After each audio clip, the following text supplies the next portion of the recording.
Key point 1. The economy must be economical. On February 20, 1970, the Soviet authorities decided to create a nuclear power plant. Crews of builders began construction near Pripyat in the Kyiv region. The management named the atomic power plant in honor of the area's regional center, Chernobyl. The Ukrainian version of the name is preferred. No one could even imagine that this name would soon become known to the whole world in connection with the worst disaster in the history of nuclear energy.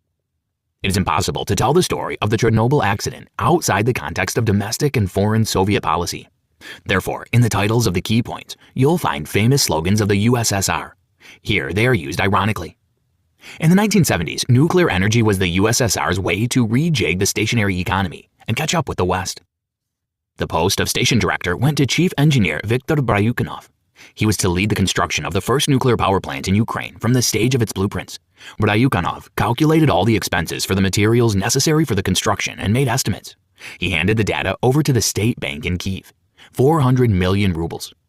When the construction began, most engineers moved their wives and children to Pripyat, which was slowly but surely becoming a full-fledged city. Unfortunately, Bryukhanov could not keep up with the plans the authorities entrusted him with. All the expected deadlines for completing the work were unrealistic in practice. Senseless bureaucracy, corruption, and embezzlement reigned around the construction site. In the following years, he had to overcome many difficulties and obstacles. But in the spring of 1986, Chernobyl nuclear power plant was one of the best in the Soviet Union, and it was to receive the highest award on May 1st, the Order of Lenin. The authorities also planned to award Bryukhanov the Hero of Socialist Labor title. Alas, May 1986 never arrived in Pripyat. For the next 2 decades, life there froze in the state in which it was found on the morning of April 26th. Key point 2. Catch up and overtake. On April 25th, Pripyat already smelled of summer. The working week was ending and all the locals were preparing for a long May Day holiday weekend. Station workers and security teams were finishing their work shifts while their families were stocking up on food for the holiday table and planning activities for Saturday. That evening, everyone was relaxed. The planned shutdown of the 4th power unit was only for the technical inspection, and it was already coming to an end. The engineers carried out such scheduled inspections regularly. As a rule, they stopped power units for testing this or that equipment. This time, the goal of shutting down the power unit was to experiment with the operation of the tube generator as an additional emergency power supply system. It was the 4th such experiment in the previous 4 years. Although all prior attempts were unsuccessful, the researchers expected a different result this time, but not the one that followed. Mykola Fomin, the chief engineer, was too careless since the previous failed attempts did not result in any critical consequences. However, he made 2 significant changes to the experiment this time, about which he did not notify his superiors. This decision became the cause of a disaster. The engineers did not respond in time to a series of alarms at the beginning of the experiment. According to the team, Deputy Chief Engineer Anatoly Dyatlov insisted on continuing the inspection at all costs. For him, it was a matter of realizing professional ambitions. He wanted to complete the experiment by all means and receive an award from the Soviet authorities. After a weak resistance, the team obeyed Dyatlov, hoping he was older and more experienced. It was already too late when the engineers finally rushed to stop the experiment. It was 1:23 and 47 seconds on the clock when the first explosion occurred. 3 seconds later, the reactor was destroyed. The houses of Pripyat rocked from the blast as locals slept peacefully in their beds. Little did they know that at that moment, their lives changed forever. The International Nuclear Safety Advisory Group investigated the true causes of the Chernobyl accident. Key point 3. The people and the party are united. A dazzling beam of light pierced the night sky of Pripyat. The glow came from a broken nuclear reactor. Its twinkling was strange, frightening, and at the same time, somewhat alluring. It carried an incomparable destructive power. When the engineers, scalded by steam from the reactor, examined their wounds in shock and found their colleagues covered in blood, the first teams of firefighters arrived. Smoke and dust were everywhere, and a large-scale fire broke out. Reactor number 4 was gone. In its place was a shimmering volcano of uranium fuel and graphite, a radioactive blaze that would prove all but impossible to extinguish. Adam Higginbotham. 69 firefighters worked on extinguishing the fire in the first hour after the accident and showed unshakable courage. Despite burns, inability to breathe, and nausea, they made every effort to prevent the fire from spreading to the 3rd power unit. Without them, a much larger nuclear disaster would have shaken the world. A fire at the 3rd power unit of the Chernobyl nuclear power plant would have left a desert in place of Europe. First responder firefighters sacrificed their lives to avert disaster. They received a lethal dose of radiation and sadly did not manage to attend the ceremony awarding them the title of heroes. The heroes were already dead. During the first hours after the explosion, the authorities of the nuclear power plant, led by Viktor Bryukhanov, hid in a bunker designed to protect against radiation. They made a terrible mistake that cost all the personnel of the nuclear power plant their health and lives, but they couldn't accept the horrible reality or take accountability for their actions. Bryukhanov refused to believe in the scale of the catastrophe. He stubbornly insisted that the reactor was intact. None of the team could convince him otherwise. The authorities insisted that the workers supply water to the reactor and reduce its temperature. Because of this senseless act, more than 100 people spent several hours in the zone of direct radiation. All of them fell ill with radiation sickness, and many died in agony a month later. Key point 4. More publicity, more democracy. The day after the accident, the authorities were busy maintaining the prestige of Soviet energy in the international political arena. They didn't urgently notify all the inhabitants of Pripyat about the catastrophe and radiation threat. Instead, the authorities were concerned about how to cover up what had happened. The radio broadcasted no news, long-distance communication lines didn't work, and the post offices were closed. The KGB conducted interrogations of personnel at the hospital. They forbade the nuclear power plant workers to report anything, even to their families. The only thing the engineers could convey to their wives was requests to close all the windows at home. Absurdly, while hospitals continued to receive patients with radiation sickness, life in the city went on as usual. Officials planning measures to keep the incident under wraps peered out of their office windows at mothers walking with babies in strollers. A breath of air saturated with radioactive particles accompanied each of their steps. The Chernobyl disaster emitted more radiation than the atomic bombings of Hiroshima and Nagasaki combined. A day and a half passed after the accident at the Chernobyl nuclear power plant before the authorities decided to evacuate the population of Pripyat.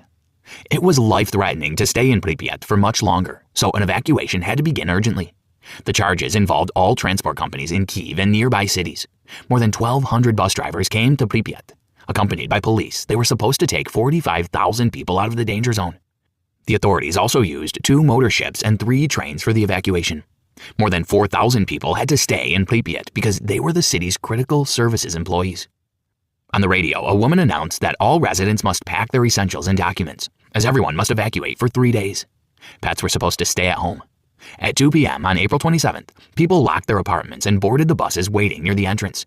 None of them knew they would never see their homes again. Did you know, as a population center, Pripyat was built shortly before the construction of a nuclear power plant, specifically for the workers of the future Chernobyl station and their families. Key point 5. Life has become better. Life has become happier. The Soviet authorities were still debating whether to reveal the truth about the accident when its consequences had already reached Sweden, Denmark, and Finland. These countries reported that air pollution levels had risen sharply in their territories, probably due to an accident abroad. Soon, panic swept across Europe. Meanwhile, on the main street of Kyiv, there was an annual solemn procession in honor of May Day. Even though the wind from Chernobyl carried radiation directly to Kyiv and air pollution was already hundreds of times higher than the norm, Moscow authorities still ordered a festive parade on Khreshchatyk. Only when black rain began to pour over Belarus did the authorities evacuate all settlements within 30 kilometers of Chernobyl. Soviet authorities notified the nation on TV about the radiation danger only after 10 days of silence. As expected, the locals panicked. They urgently began to buy iodine in all its forms. The train stations were overcrowded. Everyone tried to save the children first. Trains, clogged with kids without parents, began to arrive in all remote cities. Relatives looked out for them on the platform. With the same hope and perseverance, the families of nuclear power plant workers looked for their relatives in hospitals.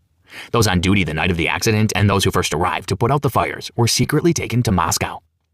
When the relatives finally managed to find them, they had less than a month to spend together. Many family members donated bone marrow, blood, and skin for transplants to the victims. Alas, nothing helped. Irradiated with a lethal dose of radiation, the workers of Chernobyl died slowly and painfully. Those who lived longer than others watched as their friends and colleagues were buried. They were afraid of the dark and asked to leave the lights on in the wards. Lying awake at night, they wondered when their turn would come. The accident and the government's inability to protect the population from its consequences finally shattered the illusion that the USSR was a global superpower. Adam Higginbotham. Key point 6. Labor in the USSR is a matter of honor, glory, valor, and heroism. Meanwhile, the situation on Chernobyl was getting worse.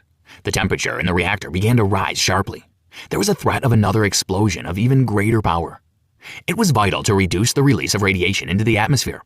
To do this, the pilots flew up in helicopters over the destroyed fourth power unit and dumped tons of lead and boron into the reactor. The mixture of these substances was supposed to cool it down. Crews flew from dawn to dusk for several days, working in shifts. When one pilot's body reached the limit of the allowable radiation dose, another entered the post. Alas, these actions did not have the desired effect.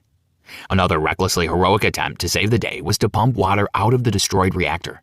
20 people went to certain death for this. They played the most significant role in eliminating the consequences of the disaster. However, if you think that Soviet authorities duly rewarded the courage of these people, you are sadly mistaken. Justice was not in the traditions of the Soviet Union.